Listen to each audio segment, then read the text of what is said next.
abbaan isaanii dura Ameerikaa deeme ijoollee sadii qaba Ameerikaa deeme ijoollee isaa fudhachuudhaaf yeroo jedhu waan hundumaa gaa beektu processii jiru hundumaa xumure imbaasii keessatti ijoolleen kun dhuguma kansa akka ta'e mirkaneeffachuudhaaf DNA qorataman yeroo DNA qoratamanii ijoolleen kun sadan keessaa tokko kansaa miti kan jedhu riizaaltiin ba'e sadan keessaa inni dura kansaati isheen gidduu kansaa miti isheen booda immoo kansaati ijoolleen lamaan kansaa ta'anii tokko kansaa ta'uu dide booda imbaasiidhaan maal godhamaaree jennaan warra kan keetii fudhatteetu kan kee kan hin jenne riizaaltiin immoo kan kee miti isaa jedhu immoo booda fudhachuu dandeessa amma garuu hin dandeessu innis bifa guddifachaatiin processii gootee fudhachuu dandeessa jedhanii jechuudha. Egaa haati isaanii hojjechuu dandeessu hunduma isaatti isin dhufa ijoolleen kun Ameerikaa dhaqanii waggaa tokko ta'anii deebi'anii galan namichi abbaan isaanii jechuudha ijoollee kana waggaa tokko fudhatee barsiisee ka'ee isa booda haadha faana immoo wallalu faxan jedhee ariifatee ijoollee kana wurwur godhee fidee biyyatti gashee jechuudha. Nagaa waaqayyo hunduma keessaniif haa baay'atu kabajamtoota hordoftoota akkam jirtu nagaa keessanii ani baay'ee nagaa koo galata waaqaa ta'u baga jiraattan baga har'a geessanii dogoggorri guyyaa tokko guyyaa lama sijjammara akkamti dogoggorama gaa'ila keessatti sheem እና haadha manaaf abbaa manaan kun duraan dursanii abbaa manaa kuni haadha ijoollee kana ijoollummaatti fuudheetu maatii bira kaa'eetu ofii immoo gara magaalaa Finfinnee kanaa hojii dalaga maatii bira kaa'ee ni garuu magaalaa Finfinnee kana keessaa hojii hojjeteetu hin gala yeroo galu jira ji'aan galus torbee akka carraa bakka akkuma isaa mijatetti akkuma eeyyama fa'aa argatetti akka tasa hin gala. Haadha manaasaa kana faana maatii bira jirti warra isaa bira jirti faana jiraata mucaa sangafaa deessee okay achuma mucaa sangafaa deessee namni kun immoo DV guuteera DV guutee jira mucaa sangafaa deessee osoo salamaffaa kana hin dahin immoo hamiin jammarame namni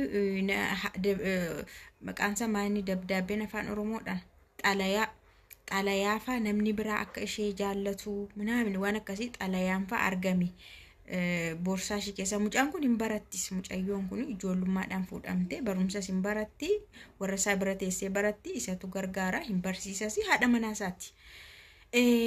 Xalayaan harkatti argamachuudha akka namni biraa ishee jaallatu ani baay'insi jaalladha minaamin waan akkasii kan jedhu jechuudha. Okay jedhanii akkamitti kun akkas taadhanii hamiin osoma jiruuti namni kun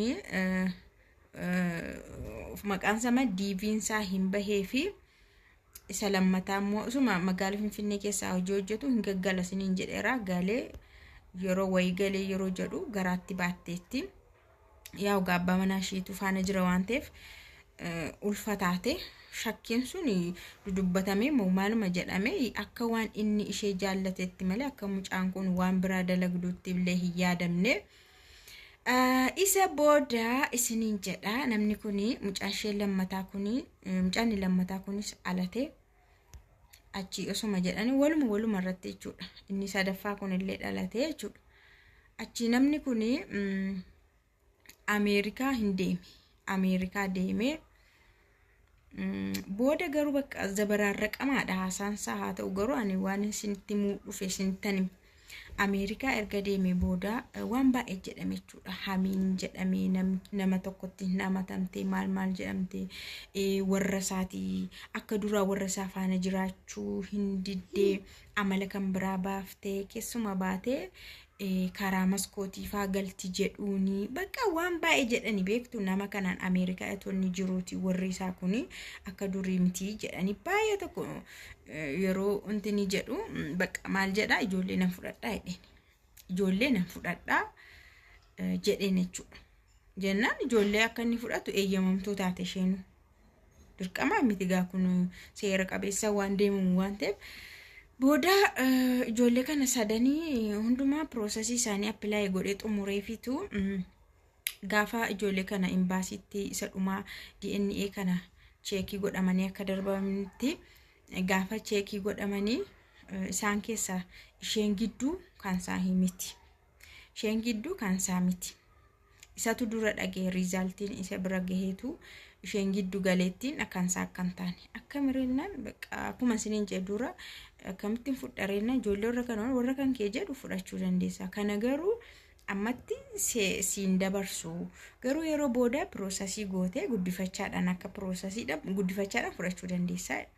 Achi namni kun dhufee haadha manaasaa kanatti hima. Qaamumaan jechuudha. Ijoolleen kun lamaanii hin deemu. Qopheessi tikkeettiin kutameeraa fi isheen gidduu sun garuu durbadha. Isheen gidduu garuu kan koomitii kan eenyuutii jedha. Maal jechuudha itti? Maal jechuu akka ta'e masitu beeka. DNA'n kan keemiti jedha. Kanaafuu isheen kun kan koomitii waan ta'eef warra kan kootii fudhadhee nan deema. Ishee kana garuu haga yerootti haa turtu jedheetu isheenis maan jennee yaa'uun beeku gaan. Ijoollee warra sana fudhatee deeme. Ammas gidduutti mucattii isheen kun waan beektu hin qabdu mucaan kun jechuudha. Yeroo sana xiqqooshi waan hundumaayyuu hin beekti waggaa 5 olidha.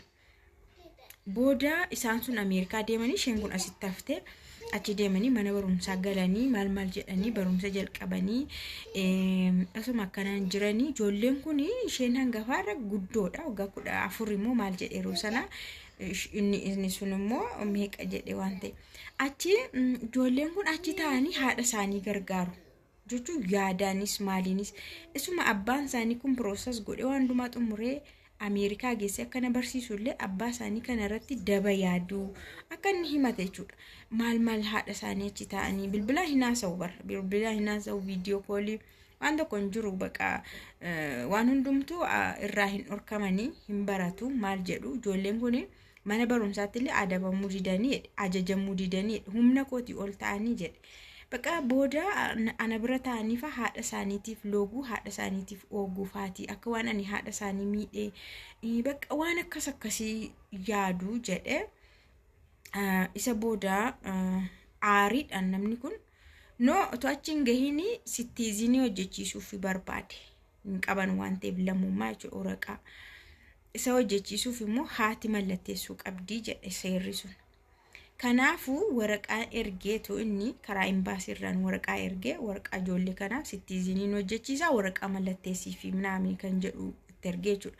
Jennaan haati kun egaa waan dubbatanii wallolantu jiranatti fakkaata egaa isan haasofne namni kun miidiyaa irratti yoo barbaadde ijoollee kana iyyuu fidi anuu nan guddisanaan jettee akka mennaa yoo barbaadde fidi.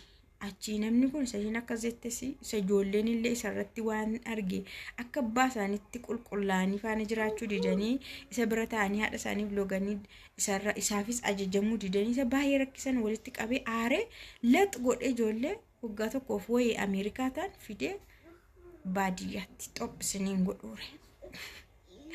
Ijoollee maayedhe dhufanii torban tokkotti zungurgurii ta'aniidha.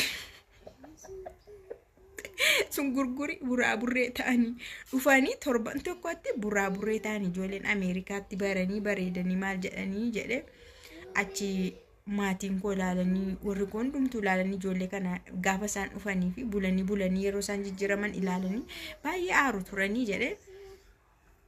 Isa booda haala kanaan ijoollee kana lamaanillee asumatti gateenni gara Ameerikaa isaatti deebi'e jechuudha. Amma siyyoon sinitti mengahure laal amma DNAdha olitti hin jiru mitiire amma namni kamiyyuu mirkaneeffachuudhaaf shakkiin qaba yoo jedhe DNAdha alatti wanti godhamu hin jiru waan godhani nama amansiisan hin jiru mucaan kun kan keeti gaafa akkasii akkas taanee deenya hin jiru namni tokko waan ta'e shakkeera taanaan kalas murteessaan hidhuma DNAdha jechuudha. DNA immoo mucattii kana kan saamiti jedha ijoollee sadan keessaa jechuudha. Sababa mucayyoo isheen kun kan isaan taanetti innillee mararameetu ijoollee warra kan isaa ta'anillee fidee xoggodhee gashee jechuudha. Amma kana namni kun jireenya mataasaa jiraata gaa'iles godhateera Ameerikaatti. Garuu asitti waan tokko tokko hinuma gargaara. Haa ta'u malee dubartiin jechuudha. Dubartoonni yeroo abbaan manaa dubartoota qofaaf dhiiras haa ta'u dubartii gara caalu garuu dubbiin akkana dubartittiidha kan murtaa'u, dubartitti irratti kan xiyyeeffatu jechuudha. Innaa yeroo abbaan manaa akkas fagaatu iddoo tokko deemu waan akkasii deemu baay'ee sireesii gaafata jireenya jechuudha. Amma isheen jechuudha DNA sun hin galleefiidhaata. Isaan sun kan isaaniiti yoo jedhe kunis kan isaati jedhe jettee yaaddee DNA itti qopheessite moo maayin hin jedhan. Innaa akkasti ijoolleen suni Ameerikaadhaan fiigsamanii gara Itoophiyaa galanii garaagarummaan illee ijoollee sana gidduutti uumame.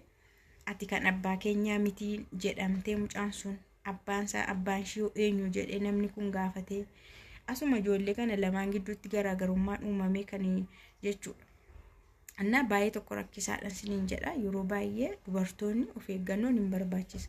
Dhugaa dubbachuudhaaf abbaan manaa deemuu danda'a. Waan akkas Ameerikaa manaa biyyoota gurguddaan kun immoo hamma piroosasii godhanii xumuranii wal sassaabanii fudhatanitti waggaa 5 faayyuu ta'uu danda'a. Beektu waggaa 5 faayyuu fudhachuu danda'a. Kun garuu ciniinnattee quxuuxattee eeggachuu qabda malee carraa kees balleessita, carraa ijoollee kees balleessita jechuudha. Bargit biyya kana keessatti guddachuu hin guddatu. Garuu akka fedhanitti guddachuu, akka fedhanitti baratanii guddachuu, akka fedhatanitti jiraachuun ijoolleedhaaf biyyoota guddatan wayi. Amma isheen hangafa yeroo fidamte as uftu boo'aa turte jedha abbaan. Baay'ee yeroo hundumaa hin boosseedha. Garuu abbaani haadha sanatti aare, hojii ishiitti aare, ijoollee kanas gochaa sanitti aareetu xab godhe Itoophiyaatti deebise jechuudha. Baay'ee tokko na ajaa'ibee dhugaa dubbachuudhaaf. Dubartoonni sirees ijoolleen keessanillee sababa keessanitti asaqayya'amu. Arkite sababa haadhaatti ijoollee isaan kunillee nagaa dhabanii, sababa haati kunillee waa'ee abbaa isaanii seeraan hin jajjabeessine achitti akka isaan baratan, achitti akka isaan waan hundumaa godhatan achitti akka hin jajjabeessine, hin gorsinee fi waanuma isheen gootuun abbaa isaanii irrattillee hamaa hojjetanii hamaa dubbatanii jechuudha. Deebi'anii biyyatti galan. Silaamee abbaan isaanii kun hin jaallatu tuusin. Osoo isaanii hin jaallatu ta'e, osoo isaanii hin barbaadu ta'e, tola asii achi geessa seetanii baasii baay'eedha. Piroosasii amma kana ijoollee lamaa godhee tikkeettii kutee amma immoo ganaa intini hojjechiisu sittiizinii baay'ee baasii baay'ee qaba bar biyyi namaa jechuudha. Waan hundumaa guutuudhaaf.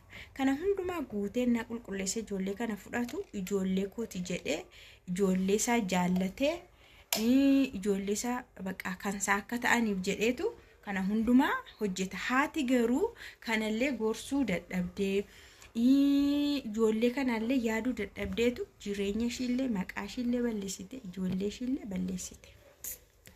Eeggadha dubartoonni.